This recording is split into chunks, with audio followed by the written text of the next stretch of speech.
A couple of you said that we needed to take another look at the second example from yesterday in physics. So I'm just going to break it down, redo it, and maybe use a couple of different words and see if that's helpful to you. So this is a reboot from the second example from yesterday about conservation of momentum. Keep in mind that momentum equals mass times velocity, and that's a key point. A key point to these is remembering that momentum equals mass times velocity. So when you are working through a problem such as this, we need to keep our before conditions, and then we need to talk about our after conditions, like what's happening before and after. So before the collision, you have a 2-kilogram ball that's moving at 5 meters per second. So here it is. And there's your 2-kilogram ball, and it's moving at 5 meters per second. And you have the other 2-kilogram ball, and so if this is ball A and this is ball B, and it's just sitting there at rest. So the momentum before, the momentum of ball A at the beginning, plus the momentum of ball B at the beginning. Momentum is mass times velocity, so 5 times 2 is 10, plus 0 times 2 would give you 10 kilogram meters per second, all moving to the right.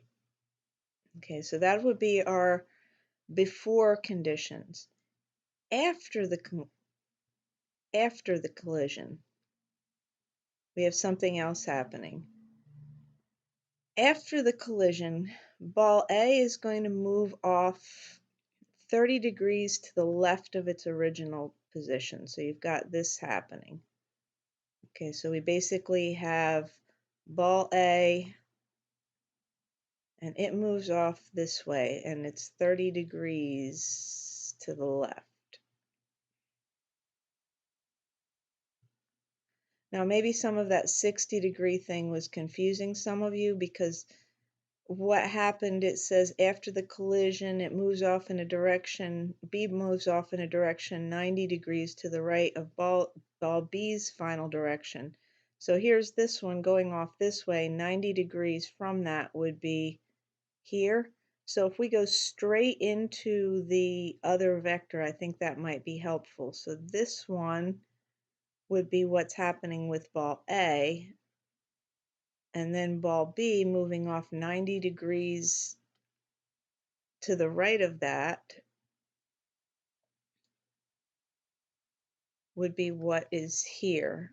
So in the other diagram, I had it down here because 30 and 60 make 90, so it would be going off this way, but I think maybe it'll be easier to understand like this. Here's what ball B is doing, heading off this direction at the end. Remember, we've got a magnitude and a direction, so we care about that. So what we have here is when we add these two vectors together, what we get in terms of a vector without actually doing the calculations is PA2 plus PB2. So we have a momentum for A plus a momentum for B, and together it makes this total. Another thing to think about is because the before conditions have to equal the after conditions, what you can then do is you can take these two and you can replace this PA2 plus PB2, replace it with PA1 plus PB1 because they have to be the same, which ultimately puts a 10, because this is our number here, a 10 right here on this, in this piece right here. So this is where everything sets up so that then when we take our sine of 30, and that equals the opposite over the hypotenuse, and then you figure out what 10 sine 30 is.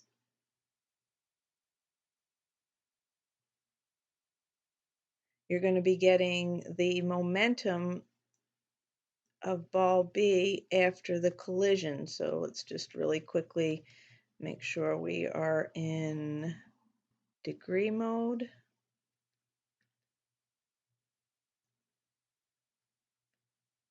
And we're going to do 10 sine 30.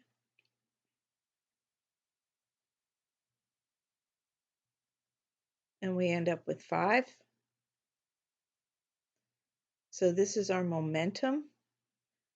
But since our momentum is 5, and we go right back to this idea of momentum being mass times velocity, our momentum is 5, and that equals the mass of ball B, which is 2, times its velocity. So the velocity here is 2.5 meters per second for ball B. So this is what's happening with ball B. For ball A, we do the exact same thing with cosine. Here's the adjacent and the hypotenuse. So the cosine of 30 is the adjacent over the hypotenuse. So PA2 is 10 cosine 30. PA2, 10 cosine 30, which gives you 8.66. Once again, we need to remember that the momentum is the mass times the velocity. 8.66 equals mass 2 times velocity. So the velocity would be 4.33 meters per second. And that would be how fast ball A is going after the collision. So I hope that this clears things up a little bit. I think I used a little bit different words, so if that makes better sense to you, then fantastic. And so have a great day, and I hope that it all makes sense when you're doing your work today.